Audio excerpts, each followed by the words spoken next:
the Nio EL7. Then here in the front we can see this slim daytime running light look. Like in the sedan we already present to you, the Nio ET7, this now the SUV brother. Very clean and sleek.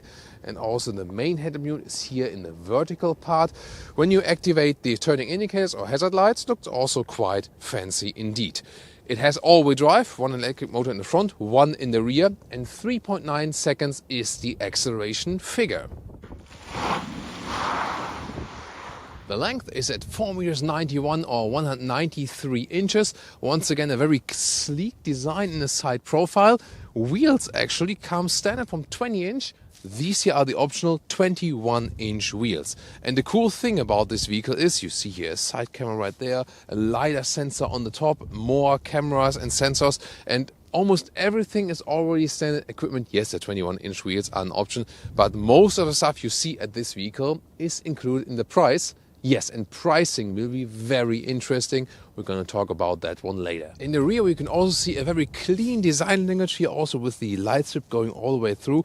So overall, I think they found a good timeless design for this electric SUV. Or what's your take? Please discuss in the comments. Some more facts and figures. Top speed is 200 kilometers an hour or 125 miles an hour. And there's also a towing hook possible then with 2 tons maximum. Oh, and I love this goodbye signature, or also then here the welcoming signature when you open or close the vehicle. That's awesome, isn't it? Does the Nio logo slightly remind you of Citroën? Tell me in the comments. Then open the frunk. Is there? No, there is no frunk. So yeah, they have some components for AC and so on underneath there, but nothing more. Let's talk batteries, either 75 kilowatt hours or 100 kilowatt hours. Of course, the price will also be different then.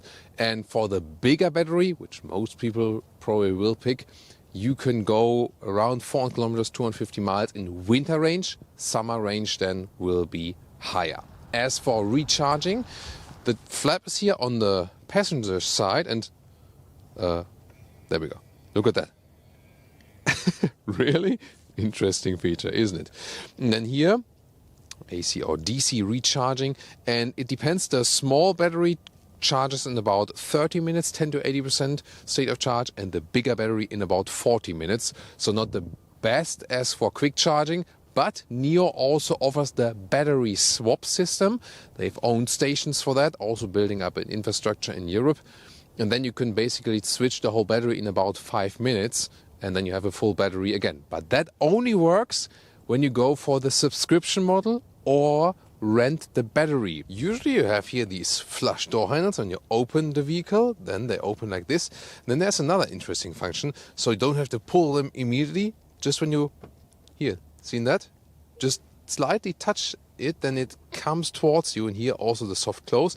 And this is all standard equipment as well. Here, slight touch, and then you can open it like this actually. And then from the inside of the doors, very interesting, cool materials. This is like a neoprene-like material, then a high-grade leatherette right here. The window levers are here, so you press them forward to lower them, and like this to higher. Steering wheel with these two, it's like a real button you can press, actually left and right. Seat, this is also all animal-free, so the whole interior is animal-free. Then let's get inside. Shoe tab, of course, and yeah, it's a comfortable upright seating position here, typical SUV seating position, and the headroom with 189 or 62, still some left, and there's also a panoramic roof, and you can also actually open it. And we know some electric vehicles tend to go for non-openable panoramic roofs only. This one can be opened extremely wide. Look at that. Hello. And one of my favorite features here on the passenger seat, look at this here. You can have this foot rest right there. You can electronically put that out like this, and then secondly here like an under thigh support. Wow, that's amazing. That's really then you can put this one back. Wow, your passengers will love this. Interior overview, super clean 12.8-inch central screen. And I love the material choices. Here again, this neoprene-like material. It has a very interesting structure, living room-like atmosphere. Then the rattan wood right here insert, and really clean once again here. Yeah, this is ASMR style for the interior. I love it visually. The instruments are also pretty clear and clean to read. And also the quality of the visualizations is really nice. And you, of course, also get a head-up display. The sound system here, by the way, 23 speakers, but sounds a little bit thin, I feel. Infotainment system, this is the car internal map, and you see here really responsive, super quick indeed, so good hardware behind it as well. Then you have either this main menu, for example, and then you can also, for example, change the ambient lighting right here. That's also pretty cool in the dark. And also everything for the adjustment of the steering wheel, for example, like in a Tesla, or here the side mirror, all goes via this menu. It's not so easy to do that, but you get used to it, and then you just save your personal memory, and then it's actually shifting, or let's say putting in the drive modes here, D, reverse, P, straightforward, and also good feedback. Once again, a nice wood. This is an inductive charging pad for the phone. Cup holders are just somewhat adaptive. Then you have this middle console here. It opens both ways, and then you have more space underneath, and also USB-C and USB-A charging. Oh, and by the way, on the driver's side and on the passenger side, so your passengers will love that. Whoa! That went quick, right? Wow, and then here, lights right and left, and wow, this is really, you can see everything. Yeah, maybe even too much sometimes. And this mechanism for the door here is also available for the rear seats. Interesting, isn't it? And then also nice materials here at the inside of the rear doors. So the build quality really seems very impressive so far. Then the rear seating area. This is a dedicated EV platform.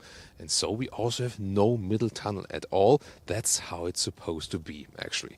Then let's get in the rear here, and there's ample of space. Look at that. I mean, this is also way better than most of the competition models, so pretty impressed with that. So for the middle seating here, it's extremely comfortable indeed in comparison. Of course, outer seats will be better, but the middle seating here, you can easily have this vehicle here for 5 tall adults. Then we can fold down this whole thing.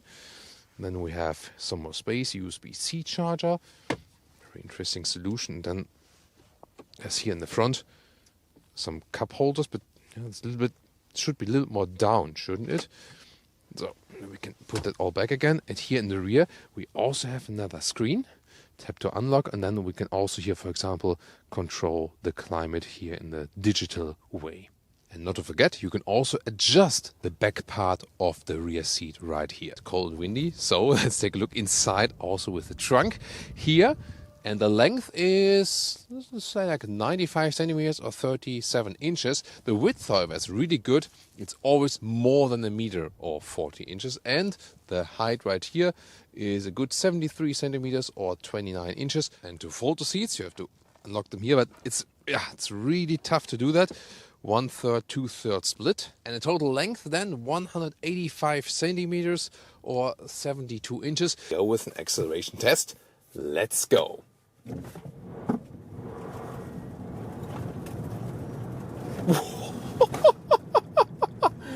Whoa! Yeah, that went pretty quick, right? So when you're driving really slowly, by the way, you hear this electric driving sound. This also on the outside is a mandatory thing for safety and so on, but you hear it very pronounced also in the interior. Hear that? But this solves then when you drive more than like 20-25 kilometers an hour. And this one here equipped with the standard air suspension. 21-inch wheels here though, so you can have a little bit more comfortable ride with 20-inch wheels, but still, although we're going with 21-inch wheels, it's very good because we have this air suspension. It's not tuned on a super soft ride, however you can always adjust the driving modes. So for example, when you go for the comfort mode, it will be a little bit softer than in the sport mode, for example. And the steering input here is actually quite light. And now, one more time, going Sport Plus mode. Whoa, that gives a boost, 80 kilometers an hour. Let's see, let's keep this cars past and let's go. 130, whoa, incredible. And then let's overtake, 130 kilometers an hour to, let's see,